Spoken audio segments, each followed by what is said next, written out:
여러분 안녕하세요. 자, 지구과학 1 강의 제 14차 시를 시작하도록 하겠습니다. 자, 오늘은 교과서 62페이지 암석과 지층의 나이에 대해서 한번 이야기를 해보도록 하겠습니다. 자, 질문이 있는데요. 그림은 우리나라 대이작도에서 볼 수 있는 바위이다. 대이작도에는 우리나라에서 가장 오래된 암석이 분포하고 있으며 이 바위도 그 중에 하나이다. 자, 이건 이제 여러분들 잘 봐둬야 되는데, 대이작도는요, 우리나라에서 가장 오래됐고요, 약 28억 년 전에 생성되었다, 그렇게 이야기를 합니다. 자, 그러면 요 대이작도의 암석이 가장 오래됐다고 얘기했는데 그걸 어떻게 알았을까? 28억 년이 된 걸 어떻게 알았을까? 그 내용에 대해서 강의를 하도록 하겠습니다. 자, 상대 연령이 있는데요. 상대 연령은 말 그대로 선후 관계, 누가 더 오래됐고 A랑 B를 비교했을 때 누가 더 오래되었구나, A가 더 오래되었다 또는 B가 더 오래되었다 하는 것들, 비교라는 것이 이제 상대 연령이 되겠습니다. 지사학의 법칙을 이용하여 지층이나 암석의 생성 시기와 지질학적 사건의 선후 관계를 나타내는 것을 상대 연령, 그렇게 이야기를 하고요. 이 상대 연령을 이제 상대 연령을 갖다 이제 결정하기 위해서는 지층을 이용하는 방법이 있습니다. 그걸 지층의 대비라고 부르는데, 지층의 대비는 멀리 떨어진 지층의 생성 순서를 결정할 때 암석층의 특징이나 화석을 이용을 하는 방법이 있습니다. 이제 지층의 대비에 대해서 한번 보도록 하겠습니다. 자, 이거 교과서에 63페이지에 있는 그림이죠. 지층의 대비는 크게 두 가지 방법이 있는데, 암상에 대한 대비와 다음에 이제 화석에 의한 대비. 암상에 대한 대비, 의한이 더 맞는 표현이 되겠죠. 암상에 의한 대비. 자, 지층을 구성하는 암석의 성분, 조직, 색, 퇴적 구조 등을 조사하여 동일한 시기에 퇴적된 것을 확인하는데요. 자, 보게 되면 그림에서 1지역, 2지역, 3지역, 멀리 떨어진 3지역이 있었어요. 근데 이제 뭐 이런 것들 보게 되면 이암, 셰일 뭐 이런 것들이 있게 되는데, 좀 특수한 경우에 여기 응회암이 있죠. 응회암에 지금 표시가 되어 있어요. 응해암이 뭐냐, 앞에서 우리 퇴적암 할 때 했었죠. 화산재들이 쌓였는데, 화산 활동이 뭐 항상 있는 건 아니니까 특정 시기에만 있었기 때문에 응해암층이 있었다. 그다음에 비슷하게 석회암 위 아래 셰일이 있었죠. 요걸 비교를 하는 겁니다. 그래서 이렇게 특정 사건들, 화산 활동이 되겠죠. 특정 사건을 이용해서 요 응해암층을 통해 가지고 찾게 되는데, 이런 것들을 이제 뭐라고 부르냐면, 이런 층을 뭐 열쇠층 또는 뭐 건층, 그런 표현을 씁니다. 뭐 이렇게 쓰이는 것들이 이제 응해암층, 응해암이나 또 뭐 다른 것들도 더 있을 수는 있는데, 여기 지금 나와 있는 건 응해암이 되겠습니다. 그래서 요 응해암층이 동일한 시기다 보고, 이제 여기 있는 2암까지 있지만 이 4암층은 1지역은 사실 더 아래에 있어야 되겠죠. 근데 뭐 없을 수도 있고, 왜냐면 퇴적항이 변화를 하니까. 그래서 암상을 대비를 하면서 상대적으로 누가 더 오래되었고 누가 더 나중에 생성되었는지를 비교하는 방법이 암상에 의한 대비가 되겠습니다. 두 번째로, 지층의 대비의 두 번째로 화석에 의한 대비가 있는데요. 자, 여기 보게 되면 멀리 떨어진 A, B, C, 1, 2, 3 지역이죠. 멀리 떨어진 지층에서 같은 종류 화석이 발견되면 이들 지층은 같은 시기에 생성된 것으로 판단한다. 자, 보게 되면 1, 2, 3 지역에서 모두 다 삼엽충 화석 같죠? A와 그다음에 2 지역의 K와 3 지역의 Q, 모두 삼엽충이 있죠. 그러면 A층과 K층과 Q층은 동일한 시기에 생성된 층이다. 이렇게 판단합니다. 이게 이제 상대 연령을 결정하기 위해서 이제 지층을 대비를 하는데, 그 중에서 화석을 통해서 생성 시기를 결정하는 그런 방법이 되겠습니다. 자, 다음에 이제 아까 상대 연령은 누가 더 오래됐냐, 누가 더 나중이냐, 이걸 결정했는데 이제 절대 연령을 측정하는 법에 대해서 알아보도록 하겠습니다. 절대 연령이란 지층이나 암석의 정확한 생성 시기를 절대 연령 하는데요. 그걸 이용하는 방법은 방사성 동위원소의 반감기를 이용하여 계산을 하게 됩니다. 처음에 보게 되면 여기 100%죠. 모원소의 비율. 이 모원소에서 이제 점점 이게 이제 분기가 되면서 자원소로 변해 가는데, 반감기는 말 그대로 반으로 감소한다 이런 말이죠. 뭐가 절반이 되냐? 기존에 있던 양에서 모원소에서 자원소로 변해 가니까 모원소의 양이 절반으로 됐을 때, 그럼 반감기가 처음에 모원소가 100% 있었지만 반감기가 한번 지나게 되면 모원소가 절반이 되고 나머지 그만큼 절반만큼이 자원소가 되겠죠. 그 시기 여기 1번 있죠. 반감기 1번 시기 때 보게 되면 모원소 검은색과 자원소 녹색이 서로 같죠. 1대1이 되고요.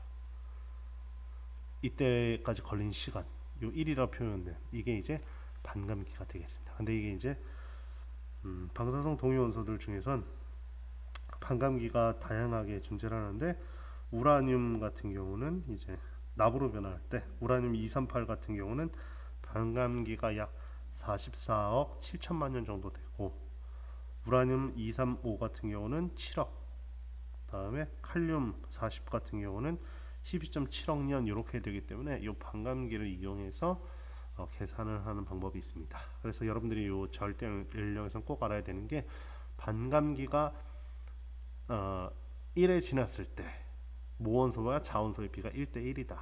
그러면 두 번째 지나면 요 모원소가 또 절반이 될 거죠.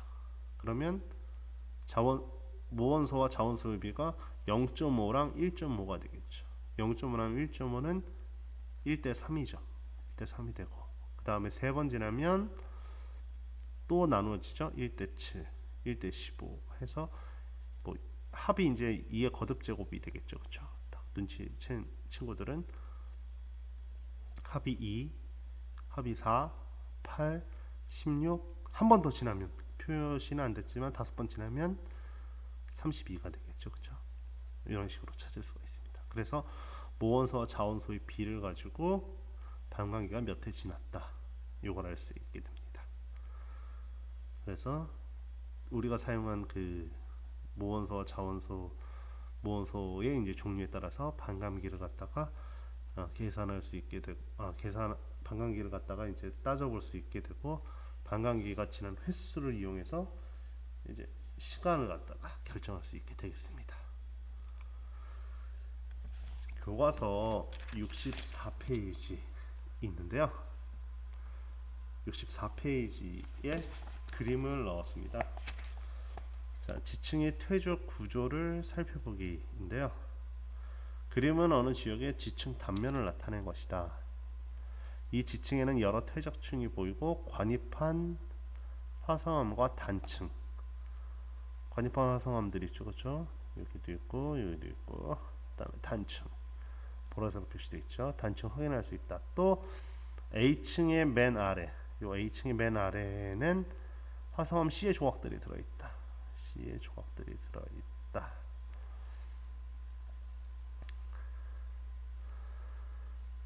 자, 이때 화성암 E 주변에 있는 암석 A, C, D, F에는 변성의 흔적을 확인할 수가 있었다. 이 색깔로 이제 칠해져 있죠. 여기 이렇게 붉은색으로 변성의 흔적을 확인할 수가 있었다. 자, 1번 화성암 C 조각이 A 속으로 들어가게 된 과정. 화성암 C의 조각, 여기 동글동글한 것들 있죠, 그렇죠? 여기 A 속에 들어가 있는 과정. 자, 과정은 뭘까요? 자, 화성암 C가 먼저 있었죠. 여기서 이제 관이밤이라고 볼 수는 없겠네요. 관이밤은 변성을 받은, 즉 C가 퇴적이 되어 있었고요. 퇴적이라고 표현하면 안 되겠죠. C가 이제 생성이 됐죠. 화성암이 만들어졌고, 그 다음에 이제 풍화 침식을 받겠죠. 풍화 침식을 받은 다음에 조각들이 이제 위에 그냥 있었고, 그 위에 퇴적암이 A층이 퇴적이 된 거죠.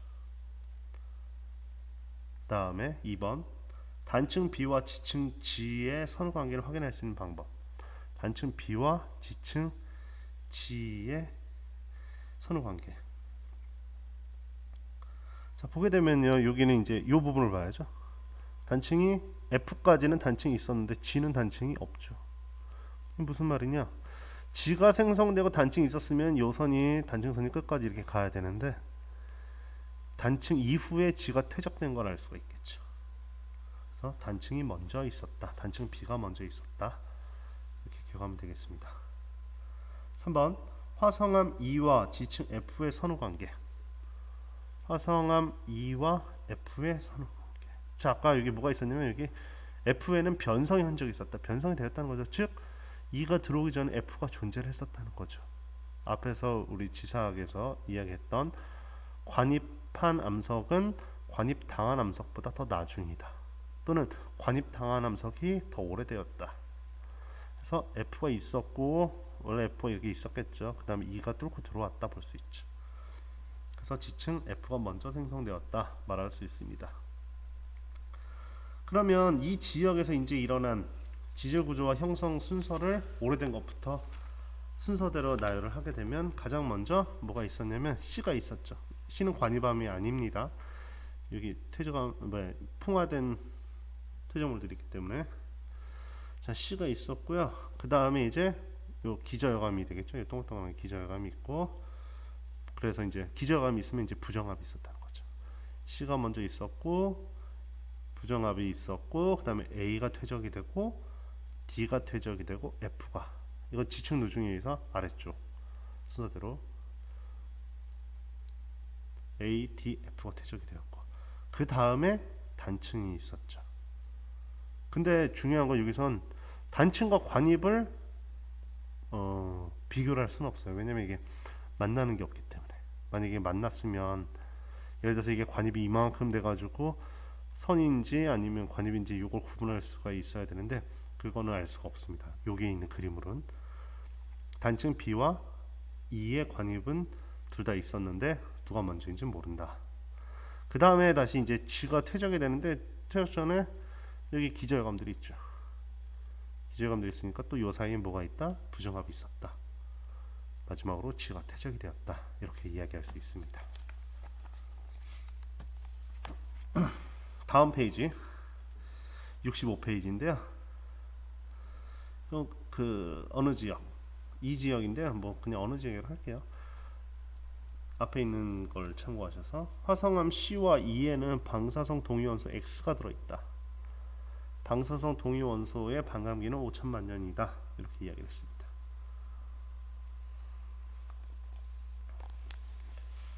자, 반감기가 지금 표시가 되어 있죠. 1, 2, 3, 4, 5 0.5니까 방사원소의 요거는 감소라니까 이건 당연히 모원소겠죠. 1번 화성암 2에서 모원소와 자원소의 비율이 1대 3이다. 1대 3이면 몇 번의 반감기를 지난 거냐? 2번이겠죠. 자, 반감기가 1에 지나면 모원소의 절반이 자원소로 바뀌므로 모원소와 자원소의 비가 이제 1대 1이 된다. 이게 이제 반감기였죠. 반감기가 한 번 더 지나면 모원소의 절반이 다시 자원소로 바뀐다. 그래서 이때 모원소의 양은 처음에 요 이제 100에 대해서 25%가 되고, 자원소는 나머지 75%가 된다. 이때 모원소와 자원소의 비는 몇 대 몇이 된다? 1대 3이 된다. 현재 모원소와 자원소가 1대 3이므로 반감기가 몇 번 지났다고 볼 수 있냐? 2번이다. 그러면 반감기가 5천만 년이기 때문에, 약 5천만 년이기 때문에 절대 연령은 1억 년이다. 찾을 수 있겠죠. 자, 2번 화성암 C에서 모원소와 자원소의 비율이 1대 7이다. 그럼 반감기가 몇 번 지났다? 3번이란 걸 할 수 있죠. 3번. 그러면 반감기가 5천만 년이니까 약 1억 5천만 년 지났다 이렇게 볼 수 있습니다. 자 이제 마지막인데요. 그 이어서예요. 페이지 65페이지에 있는 스텝 4의 질문. 퇴적암의 생성 시기 결정하기. 퇴적암 ADF가 생성된 시기는 어느 범위에 있는지 추론해 보자. 자 우리 ADF 이야기 했었죠. 요걸 참고하는 거예요. ADF는 뭐 이후였냐면 C 이후였죠. 아까 C 다음에 부정합이 있었고 그다음에 단초 나중이죠. C 다음에 ADF가 퇴적됐으니까 여기 ADF의 생성 시기는 C 이후가 될 거예요. 그 다음에 아까 여기서 본 거 이건 2였죠, 그렇죠? 아까 2가 얼마였냐면 방향이 몇 번 지났다 이야기를 했었죠.